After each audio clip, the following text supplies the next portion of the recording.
할렐루야. 오늘도 살아계신 하나님께 예배하기 위하여 각 가정에서 또 장소와 시간을 구별하고 하나님 앞에 나오신 여러분을 주의 이름으로 환영하고 축복합니다. 오늘 우리가 5월 네 번째 주 주일 예배를 하나님 앞에 드리게 됩니다. 우리 마음을 활짝 여시고 또 오늘도 내게 주시는 그 하나님의 은혜를 사모함으로 우리 찬양 가운데 기쁨으로 나아가겠습니다. 우리 함께 찬양하겠습니다. 하나님께서 오늘 예배 가운데 선한 능력으로 우리 가운데 역사하실 줄 믿습니다. 그렇게 역사하실 주님께 영광의 박수를 올려드리며 찬양 받으시기 합당하신 주님을 함께 높여드리겠습니다. 선한 능력으로 우리를 붙드시는 주님, 이 시간 주님을 찬양합니다. 함께 고백합시다. 주 선한 능력으로 안으시네. 주 선한 능력으로 안으시네. 그 크신 팔로 날 붙드시네.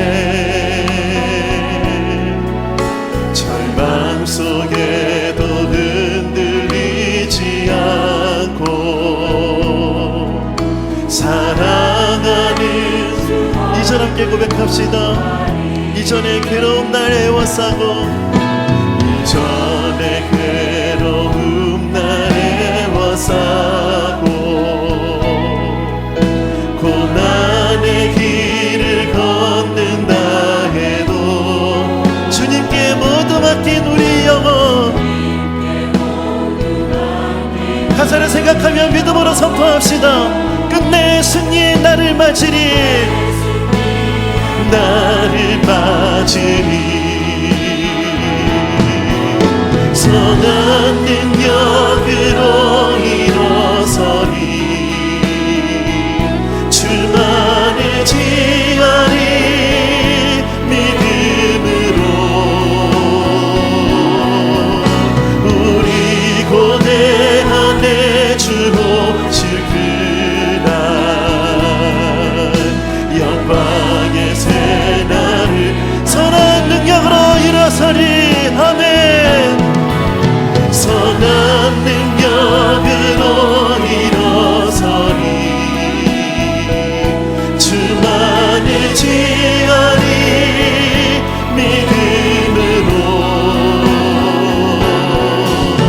우리 고대한 내 주 오실 그날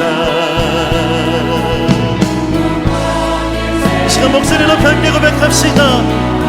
주님이 마신 고난의 쓴 잔을 주님이 마신 고난의 쓴 잔을 우리도 감사하며 받으리. 주님의 남은 고난 채워가며 예수와 복음 위에 예수와 복음 위에 살리라. 예수와 복음 위에 결단합시다. 예수와 복음 위에 살리라. 예수와 복음 위에 살리라. 선한 능력으로 선한 능력으로 일어서리. 주만을 지하리. 믿음으로 우리 고대한 내 주 오실 그날 영광의 새날을 함께 고백합시다. 선한 능력으로 일어서리. 선한 능력으로 일어서리. 주만을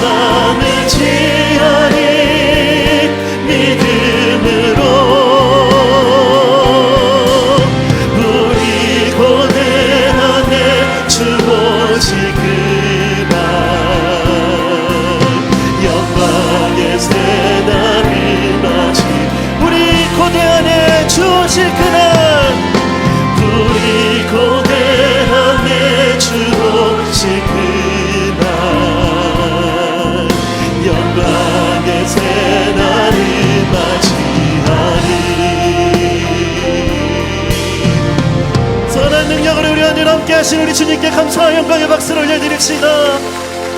능력의 팔로 우리를 안으시고 우리를 인도하신 하나님, 주님을 찬양합니다.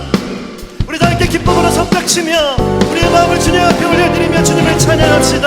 할렐루야. 오 주여 나의 마음이, 오 주여 나의 마음이 주께로 정해졌으니 나는 주 찬양하리라. 그러나 나의 영혼아 비파와 수금 들어라.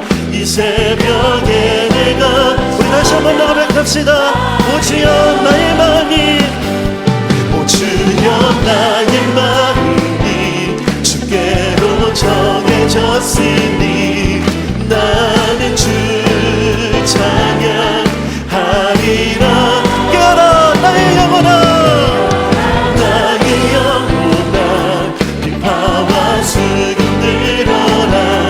이 새벽에 내가 찬양하리라. 할렐루야. 멜로디 멜로디 예수님이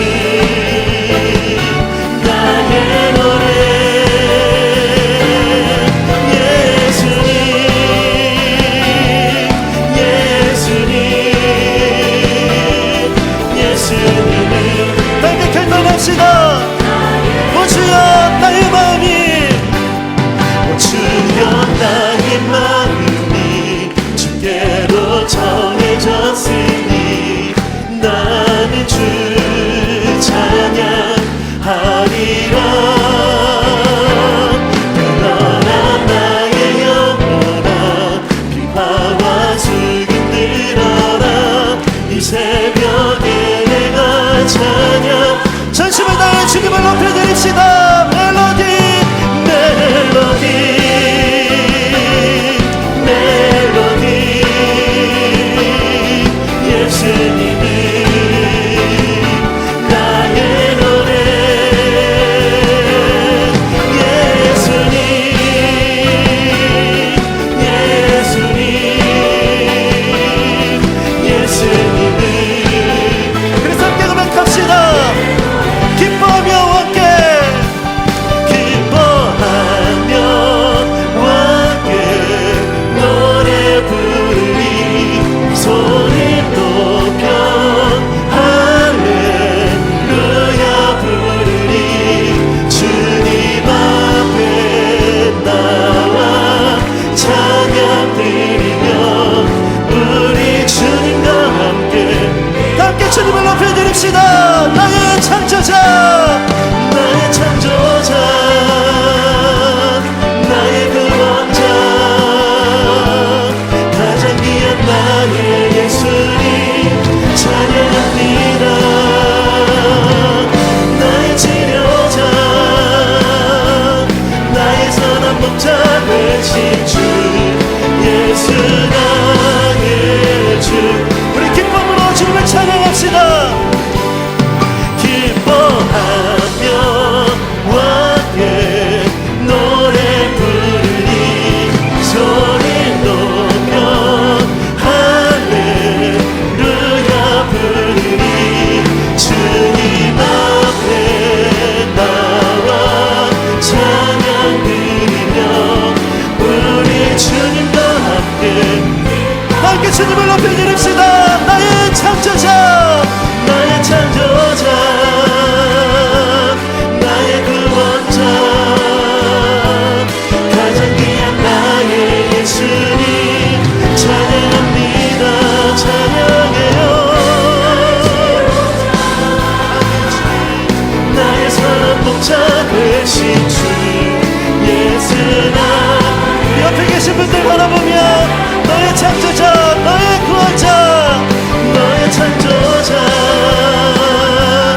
너의 구원자 가장 귀한 우리 주님 우리 예수님 찬양합니다. 찬양해요. 너의 치료자 너의 선한 목자 되신 주 예수는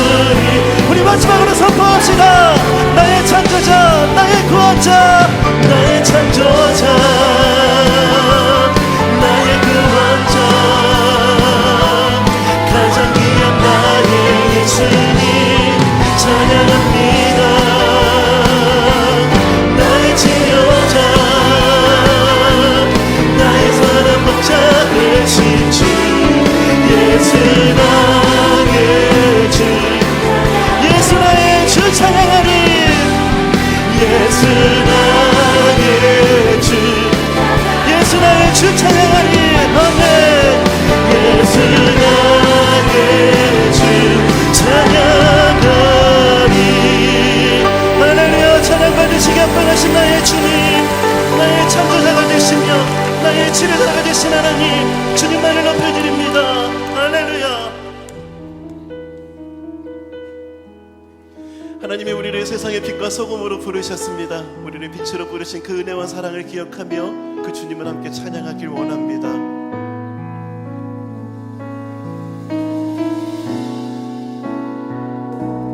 세상의 부와 세상의 명예 세상 자랑 모두 내려놓고 구한 십자가 날 씻긴 보혈 주의 은혜를 깊이 다시 한 번 더 고백합시다. 세상의 부와 세상의 명예 세상 자랑 모두 내려놓고 날 구한 십자가 날 씻긴 보혈 날 씻긴 보혈 주의 은혜를 깊이 생각합니다.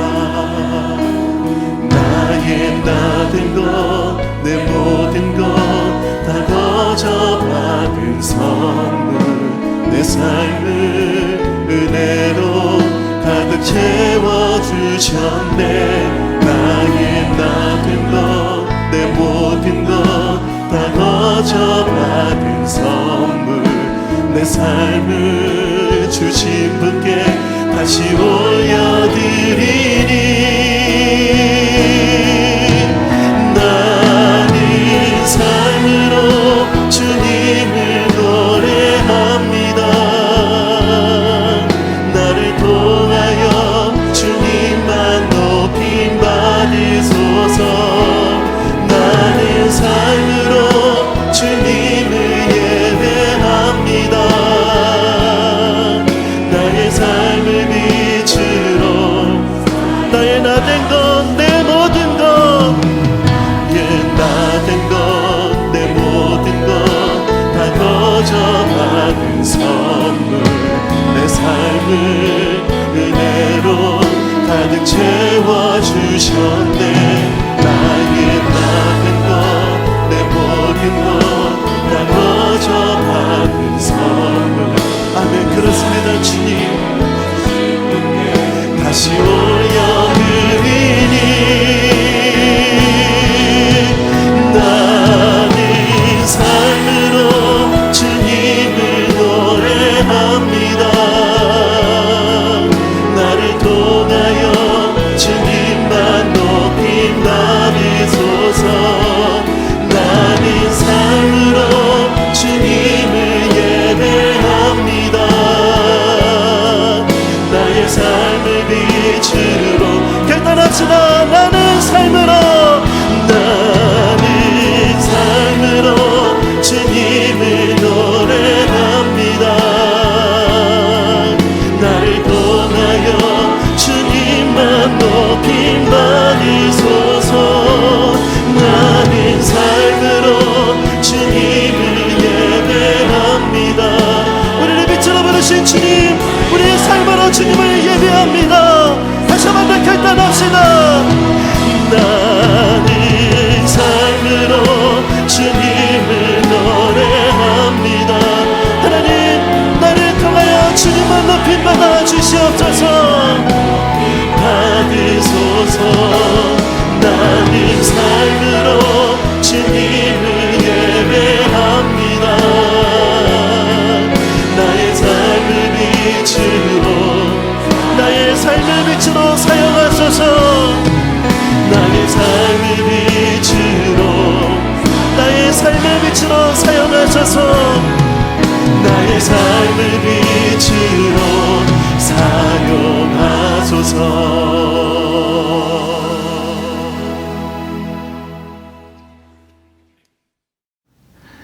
다 함께 묵도하시겠습니다.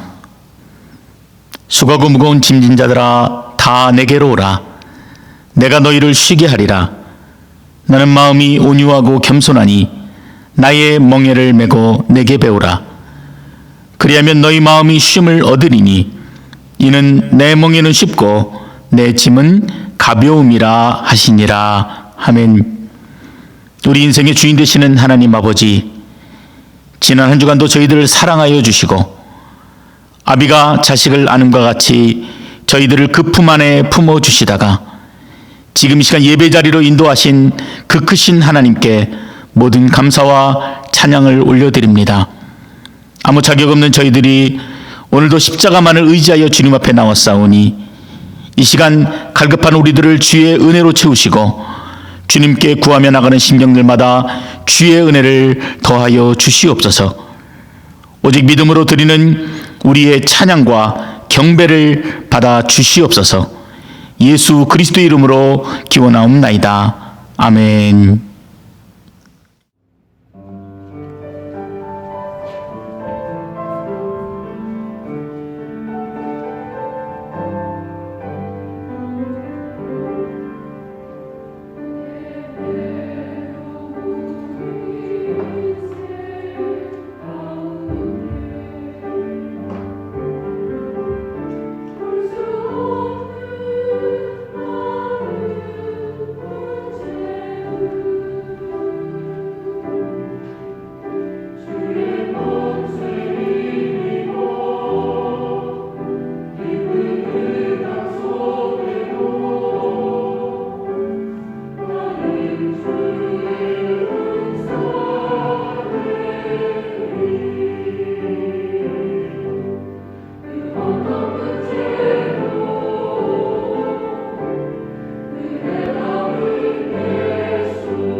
인류의 창조주 되시며 역사의 주관자 되시는 하나님 아버지, 코로나 바이러스 확산 앞에 아무것도 할 수 없는 저희의 나약함을 깨닫고 그간 저희의 교만을 회개합니다. 첨단 문명의 번영을 앞세워 왕이신 하나님을 대적하여 높아진 모든 나라와 교회, 공동체와 개인이 철저하게 주님의 주권을 인정하고 도우심을 간구하며 엎드리오니 저희를 긍휼히 여겨 주시옵소서. 오늘도 거룩한 주님의 날 각자의 자리에서 하나님을 만나기 위해 마음을 모으고 준비된 자세로 겸손히 머리 숙여 지나간 한 주 베풀어 주신 하나님의 사랑과 은혜를 되새겨 봅니다. 어디에나 계시며 모든 삶의 자리에서 드려지는 우리의 예배를 기쁘게 받으시는 주님, 주님께서 주신 지혜와 마음을 모아 온라인과 각 가정에서 예배를 드립니다. 이제 익숙해지기도 하고 물리적으로 모이지 않기에 쉽게 빠질 수 있는 영적 게으름을 피하게 하시고 오히려 더욱 뜨겁게 예배하는 예배자들이 되게 하옵소서. 고백하옵기는 저희들은 감히 하나님 앞에 설 수 없는 존재입니다. 하지만 독생자 예수 그리스도의 십자가 보혈로 깨끗하게 하시고 주님의 자녀로 설 수 있게 하심을 감사드립니다. 주님, 저희의 삶 전부가 하나님 앞에 있음을 고백합니다. 우리가 현실에서 겪는 어려움과 고통들로 인해 절망하며 낙심하고 있다면 아직도 그리스도 안에서 온전히 자라가야 할 우리의 삶의 모습이 아직도 어린아이와 같고 육에 속한 자와 같이 이기적이고 찰나적인 욕심에 지배당하고 있습니다. 세상은 아직도 코로나 공포와 두려움에 백신과 치료제 개발에 온 신경을 곤두세우고 있습니다. 하나님께서는 이러한 때에도 너희가 나를 사랑하느냐 물으시는 음성을 듣습니다. 두려워 말고 내 손을 잡으라 하시는 주님의 위로의 말씀을 듣습니다. 확신하여야 할 것은 내 안에 계신 예수님으로 내가 행복하지 못하다면 그 어떤 조건으로도 행복할 수 없음을 깨달아 우리의 일생이 예수님께 초점 맞춘 삶이 되도록 도우시고 인도하여 주시옵소서. 우리 안에 부정적이고 어두운 생각들을 빛 대신 예수 그리스도를 영접함으로 밝은 길을 찾아가게 하여 주옵소서. 그 주신 믿음으로 주님께 날마다 가까이 나오고 믿음의 열매들로 주님의 자녀답게 구별된 자로서 세상을 이기고 충성된 종의 도리를 다할 수 있도록 도우시고 인도하옵소서. 이 시간 하나님의 말씀을 상고할 때 성령께서 우리의 심령에 감동 주사 이 말씀을 잘 깨닫게 하시고 명철과 믿음의 능력을 충만하게 해주심으로 참 소망을 가지고 이 세상을 이기며 살아갈 수 있기를 간절히 소망합니다.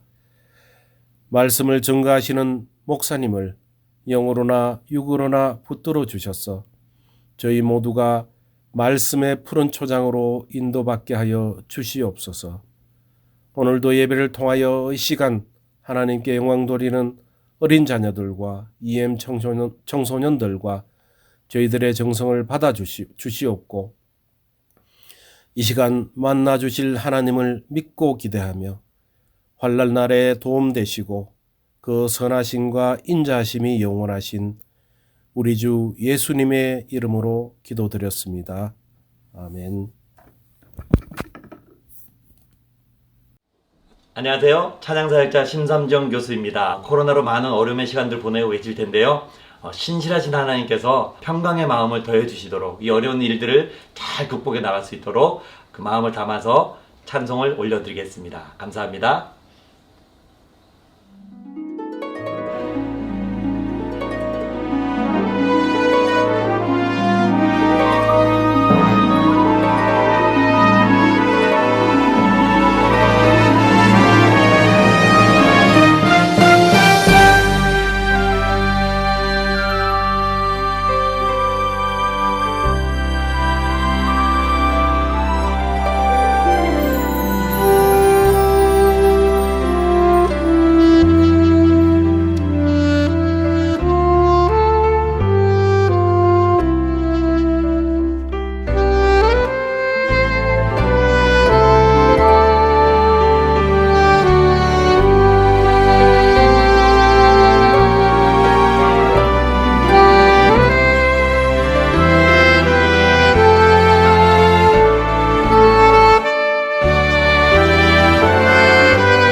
헌금을 위해 다 같이 기도하겠습니다.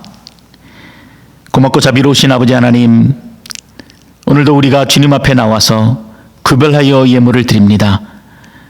이 예물 가운데 주님을 향한 우리들의 결단과 헌신이 담겨 있사오니 하나님 뜻대로 사용하여 주시고 오직 주님의 영광만이 드러나게 하여 주시옵소서.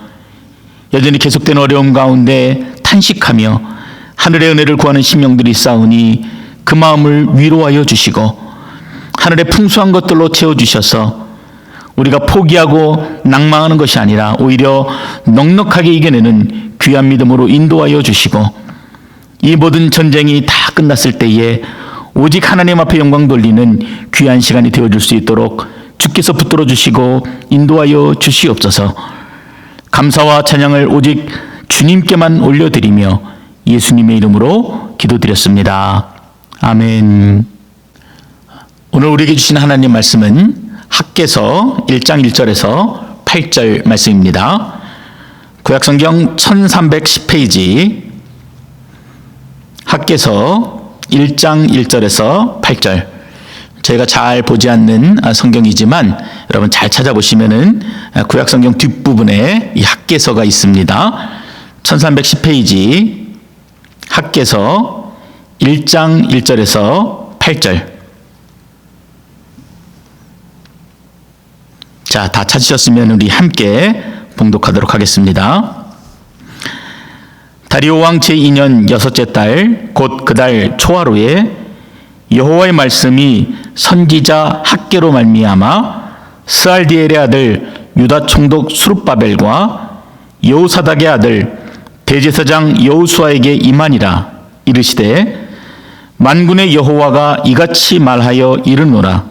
이 백성이 말하기를 여호와의 전을 건축할 시기가 이르지 아니하였다 하느니라. 여호와의 말씀이 선지자 학개에게 임하여 이르시되 이 성전이 황폐하였거늘 너희가 이때에 판벽한 집에 거주하는 것이 옳으냐.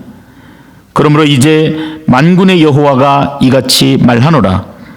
너희는 너희의 행위를 살필지어다.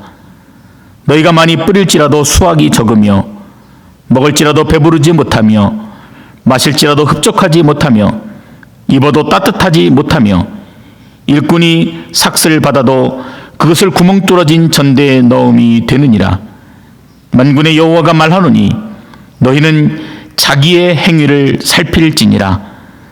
너희는 산에 올라가서 나무를 가져다가 성전을 건축하라. 그리하면 내가 그것으로 말미암아 기뻐하고 또 영광을 얻으리라. 여호와가 말하였느니라. 아멘. 자, 오늘 우리가 학개서 1장 1절에서 8절의 말씀을 가지고 낭망하는 자 만군의 여호와를 부르라 라는 제목으로 하나님 말씀 함께 나누도록 하겠습니다.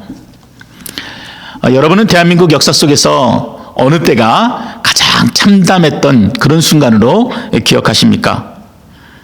아마도 어떤 분들은 일제강점기와 6.25가 저에게는 가장 참담한 그런 시간이었습니다 라고 말하실 것이고, 또 어떤 분들은 벌써 40년이 지났지만 광주 5.18 민주화 운동 가운데 있었던 그 참혹했던 순간들을 결코 잊지 못할 것입니다. 그리고 어쩌면 우리 자녀들은 자신과 같은 또래를 포함해서 299명의 생명이 물에 잠겼던 세월호 사건을 꼽을 것이고, 또 미국에 계신 분들은 3천여 명이 사망하였던 9.11 테러, 그리고 지금의 코로나 바이러스를 가장 참담했던 그런 순간으로 기억하지 않을까 생각하게 됩니다. 세계 최고를 자랑하던 미국이었지만 이미 코로나 바이러스 확진자가 160만 명을 넘어섰고 사망자도 거의 10만 명에 육박하고 있으니 어찌 그 시간들과 그때를 잊을 수가 있겠습니까? 그렇다면 성서 속에서 이스라엘 민족에게 있어서 가장 참담했던 순간은 어느 때라고 생각하십니까? 그건 아마도 주전 586년이 아닐까 생각합니다. 다윗으로부터 시작된 통일 이스라엘이 그 아들 솔로몬의 때에 나라가 두 쪽이 나게 됩니다. 그래서 여러분들이 잘 아시는 것처럼 북이스라엘과 남유다로 갈리게 됩니다. 근데 결국 북이스라엘이 722년에 아수르에 의해서 멸망을 당하고 남유다마저도 586년에 바벨론에 의해서 멸망을 당하게 됩니다. 그래서 예루살렘 성벽과 하나님 앞에 예배드렸던 그 아름다운 성전이 다 허물어지는 그런 참혹한 현장을 목격하게 되었던 것입니다. 이때가 얼마나 참담했는지를 성경이 자세하게 기록하고 있는데, 남유다가 바벨론의 느부갓네살에 의해서 4차례 침략을 받게 되는 동안에 그 땅에 있는 모든 것들이 다 허물어짐과 동시에 수많은 사람들과 그리고 왕들이 바벨론의 포로로 끌려가게 됩니다. 그래서 이런 것을 다른 말로 바벨론 유수 이렇게 부릅니다. 이 유수라고 하는 말은 깊은 곳에 가두다라고 하는 한자어입니다. 그래서 예루살렘을 포함하여 모든 성읍이 이 바벨론의 공격에 의해서 다 폐허가 되어지고 남은 자들이 포로로 끌려가 버려서 희망도 없고 마치 깊은 수렁에 갇힌 것 같은 그런 참담한 상황을 말하는 단어가 바로 이 바벨론 유수입니다. 총 4차례 걸쳐서 바벨론에 포로로 끌려갔던 바로 그 상황을 좀 간단하게 정리해 보면은 첫 번째는 주전 605년입니다. 이 바벨론의 느부갓네살 왕이 이 남유다를 공격하게 되는데 그때 이 남유다에 있었던 있을만한 인재들을 다 데려가게 됩니다. 그래서 우리가 이제까지 살펴보았던 다니엘, 사드락, 메삭, 아벳느고가 바로 이 시기에 바벨론으로 끌려간 것입니다. 두 번째는 주전 597년입니다. 여호야김의 뒤를 이은 여호야긴 왕과 그리고 선지자 에스겔이 1만 명의 엘리트들과 함께 다 포로로 끌려가 버립니다. 그리고 세 번째는 주전 586년입니다. 예루살렘 성전이 다 불타버리고 성곽와저도 다 파괴되어 버렸습니다. 그래서 이렇게 남유다가 멸망함과 동시에 유다의 마지막 왕인 시드기야와 남은 백성들이 포로로 끌려갔던 것입니다. 그리고 마지막으로 주전 582년에 노동을 위해서 남아있던 평민들까지도 모두 다 포로로 끌고 가버립니다. 근데 여러분, 그냥 포로로 끌려가는 것만이 전쟁의 비극은 아닐 것입니다. 남유다의 예루살렘 성이 약 30개월 동안 이 바벨론의 느부갓네살에 의해서 둘러싸이게 되는데, 그러니까 한마디로 갇히게 되는데 성박 출입이 금지되어지고 또 심각한 기근이 이르게 되자 그 성 안에서 자녀를 잡아먹는 그런 끔찍한 일들이 일어났습니다.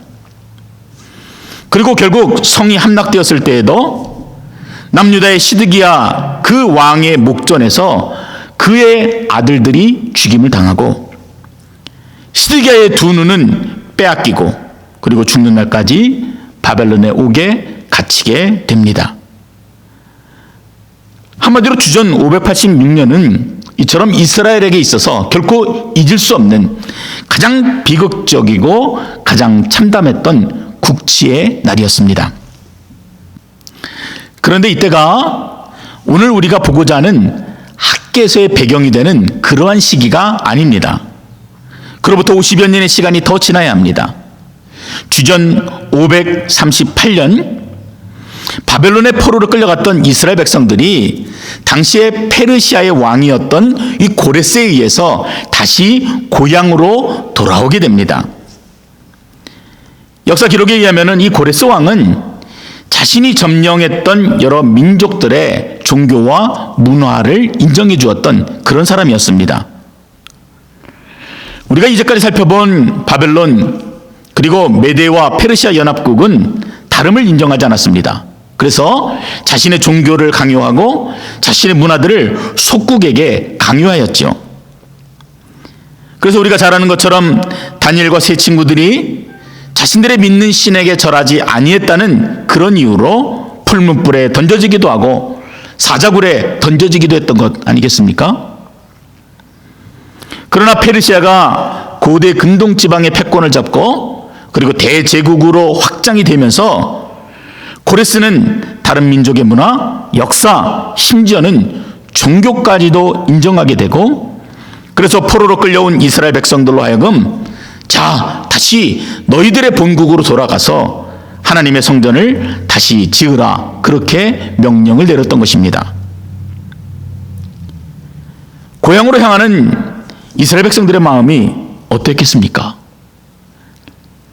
50여 년의 포로 생활 동안 겪었던 그 모든 시간들이, 그 모든 고통들이 아마 영화처럼 눈물을 타고 흘렀을 것입니다. 그리고 그 마음에는 새로운 삶에 대한 기대가 가득했을 것입니다. 제가 군대를 제대하고 가장 먼저 달려간 곳이요, 교회였습니다. 당시에 믿음이 참 많이 부족하던 때였지만 막연히 좀 그래야 될 것 같았습니다. 그래서 그 높은 염리동 언덕을 단숨에 뛰어 올라가서 예배당에 들어갔습니다. 이제는 하나님을 자유롭게 예배하고 찬양할 수 있다는 그 기쁨과 감동이 여전히 제 마음속에 생생한 기억으로 남아 있습니다. 그런데요, 막상 포로에서 1차로 귀환한 이 5만여 명의 사람들이 이스라엘에 도착하고 보니까 그 마음이 기쁨과 기대와 희망으로 가득 찼던 것이 아니라 오히려 참담함으로 가득했습니다. 하나님의 성전을 비롯한 도시 곳곳의 건물들이 무참하게 무너져 있었고, 도무지 어디서부터 어떻게 손을 대야 할지 모를 정도로 비참한 현실이 바로 눈앞에 보였기 때문입니다.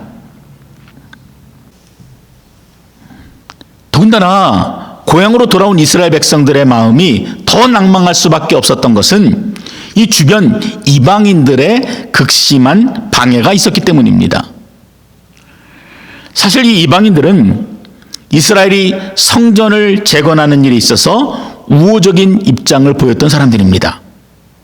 그래서 이스라엘이 성전을 건축한다 그러니까 우리도 힘을 보태겠습니다. 우리도 함께 하겠습니다. 그렇게 말하게 됩니다. 그러나 남유다의 지도자들이 이를 단호하게 거절합니다. 간단하게 말하면은요, 우상 앞에 경배하고 절했던 자들이 하나님의 집, 그 거룩한 하나님의 성전을 짓는다는 것이 말이 안 된다. 당신들과 함께 할 수 없다. 이렇게 말한 것입니다. 그러니 이렇게 자존심을 구긴 이방인들이 가만히 있겠어요? 오히려 성전 재건이 아니라 성전 재건을 방해하고 나선 것입니다. 에스라서 4장에 보면은 아닥사스다 왕에게 이 이방인들이 편지를 보냅니다. 이스라엘이 지금 성전을 재건하고 그리고 예루살렘 성벽을 재건하고 있는데 당신이 그것을 허락하시면은 결국 이들이 당신을 배반할 것입니다. 이렇게 참소하면서 아주 적극적으로 방해하였습니다. 폐허가 되어 있는 그 성전터를 보면서도 막막한 마음을 지울 수가 없었는데, 이처럼 집요하게 방해하는 이방인들의 세력이 나타나자 도무지 성전 재건을 진행할 수가 없었습니다. 그래서 그 성전 건축이 중단되고 무려 20여 년 동안 그 상태 그대로 방치되고 있었을 때, 바로 그때 등장한 사람이 우리가 오늘 보게 되는 학개 선지자입니다. 다시 정리해서 말하면은 성전 건축이라는 부푼 마음을 가지고 돌아왔던 사람들이 막상 현실 앞에, 그 현실의 문제 앞에 그 모든 희망과 기대를 잃어버렸을 때, 그래서 막막하고 지쳐있을 때, 요즘 우리로 이야기한다면은 언제 다시 경기가 회복이 되고 함께 예배하는 감격을 누릴 수 있을지 그 시기조차 가늠하지 못하여서 실망하고 낭망해 있을 때, 좌절해 있을 때 학개 선지자가 하나님의 부름을 받아서 그 이스라엘 백성들 앞에 서게 된 것입니다. 무엇인가를 할 수 있다고 하는 그 기대가 다 무너졌을 때, 이제는 나 자신의 마음을 지키는 것도 너무도 힘들 때, 그때 하나님께서는 학개 선지자를 통해서 당신의 음성을 들려주셨던 것입니다. 학개 선지자는 학개서 그리고 에스라서에서만 그 이름이 잠깐 등장하는 선지자입니다. 특히 사역기간도 6월 1일부터 9월 24일까지 채 4개월이 안 되는 기간 동안 하나님 앞에 부름을 받아서 사역을 했던 사역자입니다. 심지어 학개서조차도 그가 어느 지파 사람인지 어느 가문인지 그의 출생지가 어디인지 언급하지 않고 있습니다. 이런 것으로 보아서 이 학개 선지자는 제사장이나 명문 가문이 아니라 지금 이 일을 위하여 하나님 앞에 특별하게 부름을 받았던 무명의 선지자라는 것을 알 수가 있는 것입니다. 이 학개라는 이름은 히브리어로 학가이라고 불립니다. 그래서 그 이름이 의미하는 것처럼 장차 이스라엘의 축제적인 희열과 기쁨을 전해줄 사역. 바로 시리에 빠진 그 이스라엘에게 다시 여호와의 성전을 완공하도록 하는 일에 이 학개가 부름을 받은 것입니다. 우리 1절의 말씀을 우리 다시 한번 읽어보도록 하겠습니다. 1절입니다. 다리오 왕 제2년 여섯째 달 곧 그 달 초하루에 여호와의 말씀이 선지자 학개로 말미암아 스알디엘의 아들 유다 총독 스룹바벨과 여호사닥의 아들 대제사장 여호수아에게 임하니라. 이르시되. 지금 여기에 소개되고 있는 이 다리오 왕은요, 지난주에 우리가 다니엘서 6장에 살펴보았던 이 다리오와는 동명이인입니다. 다른 사람입니다. 다니엘서 6장의 다리오는 항상 그 앞에 메대 사람이라고 하는 수식어가 붙어 있습니다. 그래서 총리 셋을 두고 그 밑에 방백 120명을 두어서 그 맡겨진 직임을 아주 충성스럽게 잘 감당했던 그러한 인물입니다. 그러나 오늘 우리가 보게 되는 이 다리오는 주전 521년부터 486년까지 통치했던 바사, 즉 페르시아의 왕 다리오입니다. 그런데 그 다리오 왕이 그 정치적인 기반을 잡아가던 이 두 번째 해에 하나님의 말씀이 유다의 총독이었던 수룹바벨과 대제사장 여호수아에게 임하였습니다. 누구를 통해 하나님이 말씀하십니까? 선지자 학개를 통해서 말씀하십니다. 2절을 우리 함께 읽겠습니다. 만군의 여호와가 이같이 말하여 이르노라. 이 백성이 말하기를 여호와의 전을 건축할 시기가 이르지 아니하였다 하느니라. 지금 이스라엘의 영적인 상황을 뭐라고 말씀해 주시는 것입니까? 하나님의 성전을 재건해야 되는 특별한 부르심을 받았음에도 불구하고 하나님 아직 때가 아닙니다. 아직 그때가 아닙니다. 이렇게 말하면 무려 20년이라는 시간을 흘려보냈다라고 말씀해 주시는 것입니다. 분명 그 마음에는 기쁨과 감사와 감격이 있어야 되는데 오히려 너희들은 패배감 가운데 젖어 있고 무기력하게 그 시간들을 보내면서 영적으로 무너져 있는 그 허무한 인생들의 모습을 말씀을 통해서 지적해 주셨던 것입니다. 물론 이들에게도 저희들이 그러는 것처럼요, 이런저런 핑계를 댔었을 것입니다. 하나님, 뭔가 남아있는 게 있었어야지요. 돌 위에 돌 하나 남아있지 않는데 어떻게 우리가 하나님의 성전을 지을 수가 있겠습니까? 하나님, 우리에게는 사람도 부족합니다. 하나님, 우리에게는 재능도 부족합니다. 하나님, 재정이 있어야지 하나님의 성전을 세우는 것 아닙니까? 하나님, 누군가 우리를 도와주어도 이 일을 해낼까 말까 한데 오히려 우리를 방해하는 저들이 있는데 어떻게 우리가 이 일들을 감당할 수가 있겠습니까? 이런저런 핑계를 대며 미루고 그렇게 살아갔던 이스라엘의 영적인 모습들을 우리가 보는 것입니다. 근데 그렇게 스스로를 합리화하면서 그냥 그렇게 살아가는 모습들이 마치 우리들의 모습과 너무도 닮아 있습니다. 여러분, 예수를 믿고 구원받아서 하나님의 백성이 되는 일은요, 이 세상에 있는 그 무엇과도 바꿀 수 없는 가장 고귀하고 아름답고 기쁜 일입니다. 근데 어떤 분들은요, 그걸 끝까지 미루시는 분들이 있습니다. 아직 때가 되지 않았다라는 것입니다. 아이고, 제가요, 이딴 것도 조금 실컷 놀고 즐기다가 마지막 숨지기 직전에 예수를 믿겠습니다. 그렇게 말하는 분들이 계십니다. 또 어떤 분들은 이미 믿기는 하였는데 그래서 나를 부르신 그 부르심을 따라 살아가야 되는데 하나님 아직 때가 되지 않았습니다. 구제하는 일, 이웃을 돌보며 사랑하는 일, 자녀들을 신앙으로 가르치고 함께 세워져가는 일들은 좀 나중에 하겠습니다. 이런저런 핑계로 미루는 것과 같습니다. 심지어 어떤 교회는요, 복음을 전하고 선교하는 일에 있어서 아직 우리가 연약하고 부족하다 미루고 또 미루는 교회들도 보게 됩니다. 이처럼 아직 때가 아니다. 무기력하고 패배주의에 찌들어 있고 삶의 목표와 방향을 잃어버린 채 살아가고 있는 이스라엘 백성들에게 이제 무너진 성전을 다시 건축할 때가 되었다 말씀해 주시는 그 음성을 듣고 있는 것입니다. 그러면서 하나님께서는 이렇게 자신을 소개하십니다. 나 만군의 여호와가 너희에게 말한다. 만군, 즉 모든 군대들의 최고 주의관이시며 전쟁에 능한 여호와, 승리의 여호와가 너희에게 말한다 하시는 것입니다.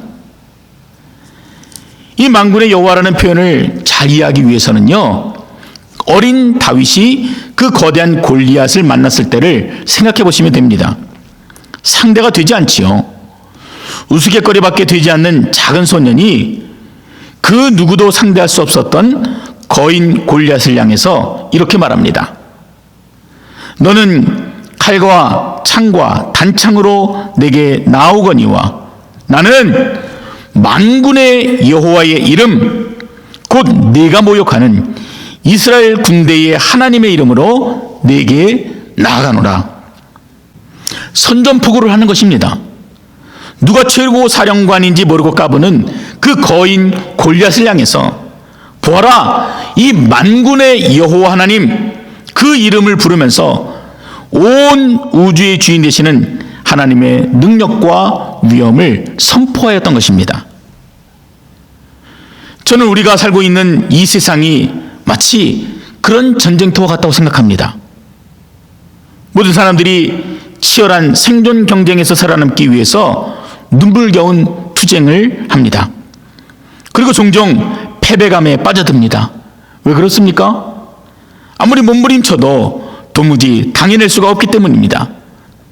그래서 결국 포기하고 미루고 삶의 목표와 방향을 잃어버린 채 그저 그렇게 살아가는 것 아니겠습니까?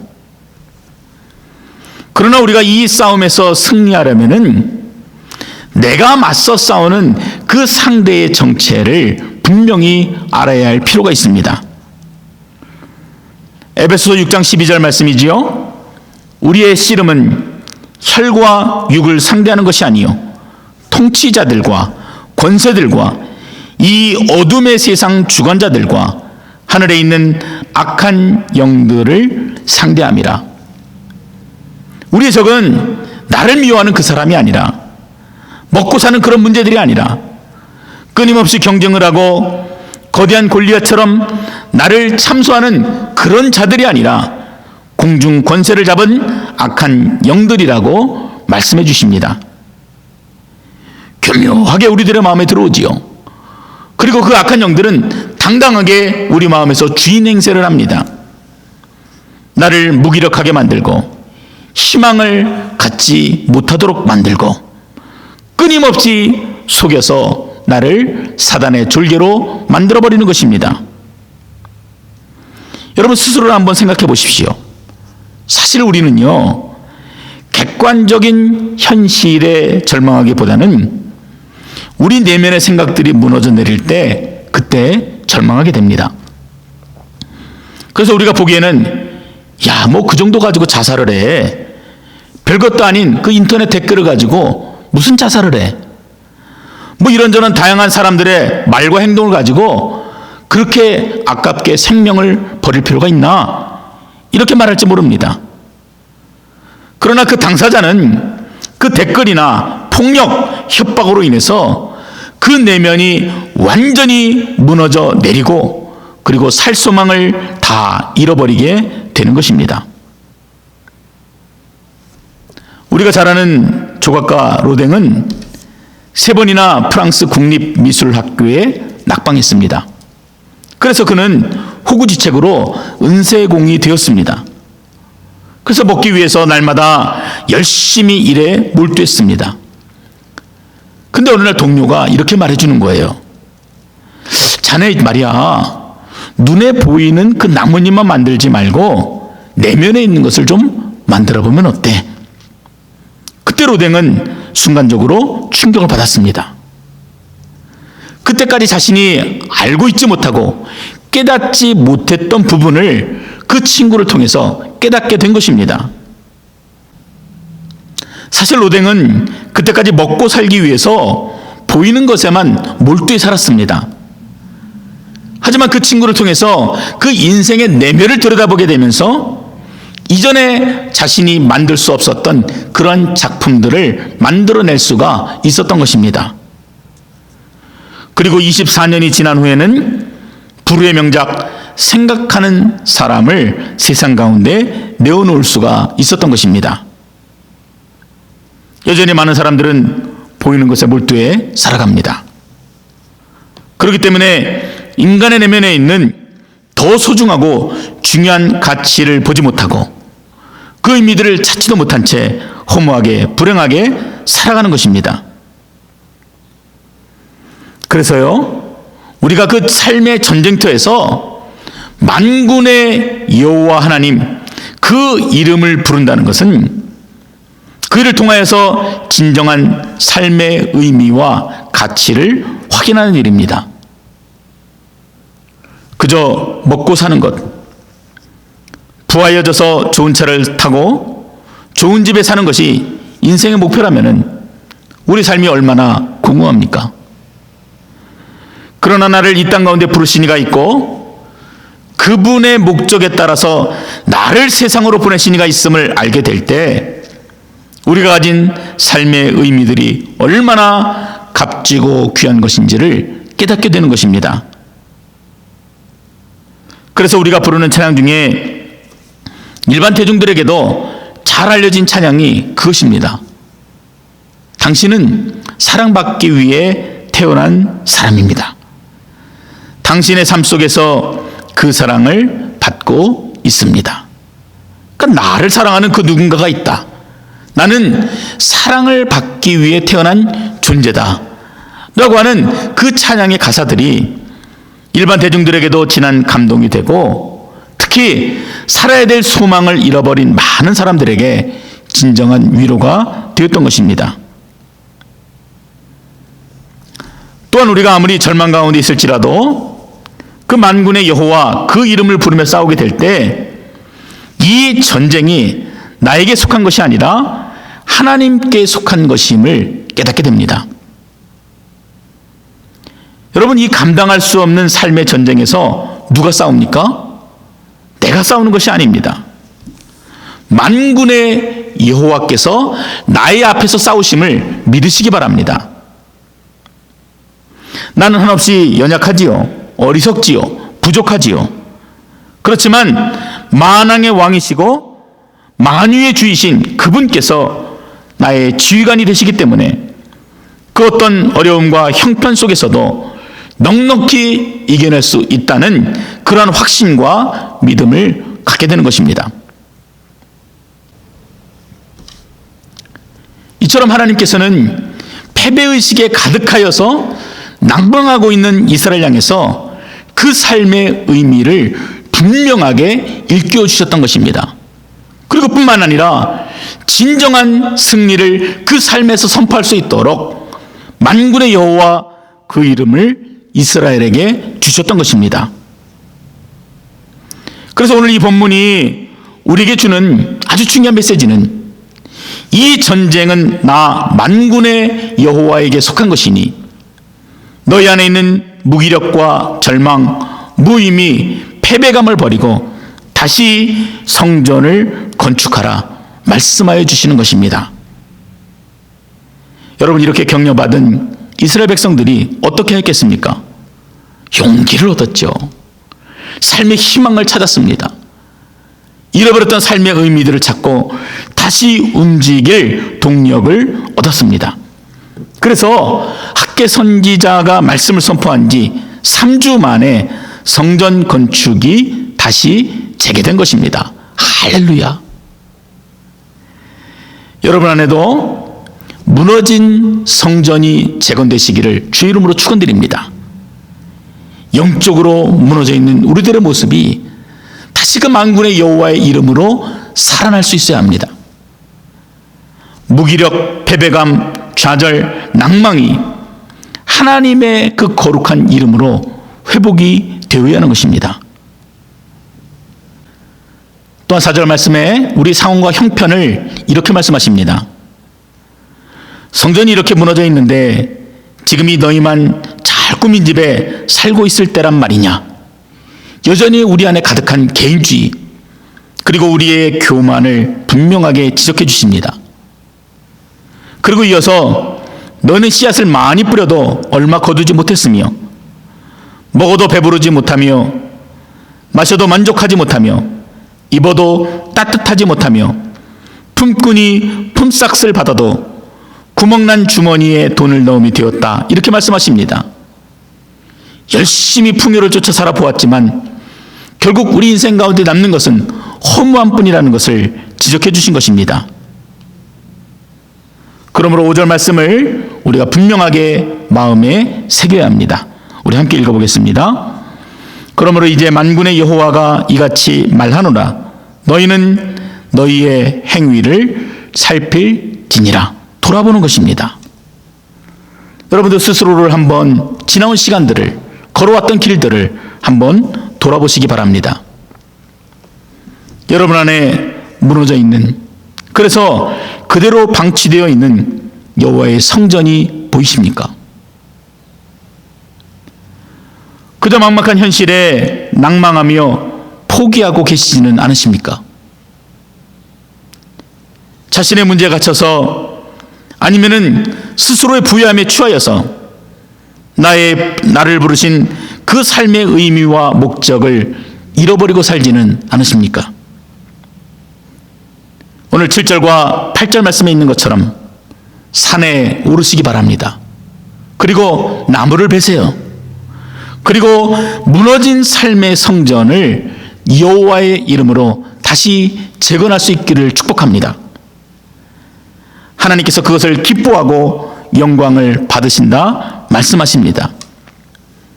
그래서 무기력과 절망에서 일어나 살아계신 만군의 여호와를 온 세상에 전하는 선지자 학계가 바로 저와 여러분이 되시기를 주의 이름으로 축원드립니다. 아멘. 기도하겠습니다.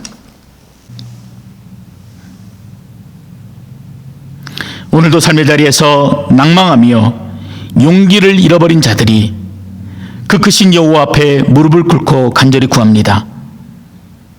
절망 가운데 있었던 이스라엘이 만군의 여호와 이름을 부르며 승리할 수 있었던 것처럼 오늘 그 이름을 부르며 하나님의 은혜를 구하는 자들에게 다시 살아나는 회복의 은혜가 넘치게 하여 주시옵소서.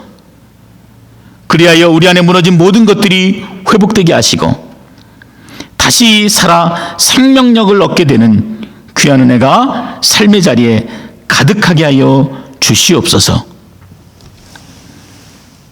이제는 우리 주 예수 그리스도의 은혜와 하나님 아버지의 무궁하신 사랑과 성령 하나님의 감화, 감동, 위로 충만하심이 만군의 여호와 이름을 부르며 승리를 선포하고 무너진 성벽을 재건하기로 다짐하고 하나님의 은혜를 구하는 믿음의 가정 위에 그리고 교회 위에 지금으로부터 영원토록 함께 하시기를 간절히 축원하옵나이다. 아멘. 이상으로 우리 모든 예배 순서를 마치도록 하겠습니다. 우리 옆에 분들에게 서로 인사하며 격려하도록 하겠습니다. 만군의 여호와 이름으로 축복합니다. 우리 같이 인사합니다. 만군의 여호와 이름으로 축복합니다. 우리 사랑합니다. 승리하십시오. 우리 격려할 수 있는 여러분 되시기를 바랍니다. 광고의 말씀을 전해드리겠습니다. 여러분도 아시는 것처럼 정부에서 1단계 완화 조치를 발표했지만 여전히 우리가 교회에서 함께 광고의 말씀을 드립니다. 여러분도 아시는 것처럼 정부에서 1단계 완화 조치를 발표했지만 여전히 우리가 교회에서 함께 모여 예배 드린다는 것이 상당히 제한적이고 또 여건상 어려운 상황입니다. 국가적으로 바이러스가 잘 통제되고 그리고 추가적인 완화 조치가 실행될 수 있도록 여러분 계속해서 함께 기도해 주시기 바랍니다. 두 번째는 침례 청원입니다. 저희가 언제 침례를 받는다라고 날짜를 확정할 수는 없으나 올해 침례 받기를 원하시는 분들은 또 교회로 또는 저에게 신청해 주시기를 바랍니다. 6주간의 교육을 함께 받게 되는데 그동안에 우리가 구원의 확신 그리고 복음에 대해서 함께 나누게 될 것입니다. 세 번째는 그 밖의 소식입니다. 온라인 예배가 어려우신 분들은 제가 2주에 한 번씩 설교문을 프린트해서 우편으로 보내드리고 있습니다. 필요하신 분들은 제게 말씀해 주시기 바랍니다. 여전히 통제가 되면서 양론에 계신 이정근 장로님 그리고 소망의 어르신들이 많이 어려운 가운데 있습니다. 여러분 위해서 또 기도해 주시고 또 큰 어려움 당하지 않도록 또 주변을 돌아보시고 함께 기도할 수 있기를 바랍니다. 그동안 예배에 참석하지 못하셨던 분들이 또 온라인 예배와 또 성경 읽기에 적극적으로 또 참여하고 계시기도 합니다. 그래서 이 어려운 때에 우리에게 참 좋은 소식이 되고 있는데 이분들의 믿음과 신앙이 잘 성장될 수 있도록 여러분들 함께 기도해 주시기를 부탁드립니다. 자, 이상으로 우리 모든 순서를 마치겠습니다. 우리 다음 주에도 더 기쁘고 감격스러운 모습으로 만날 수 있기를 주의 이름으로 축원드립니다.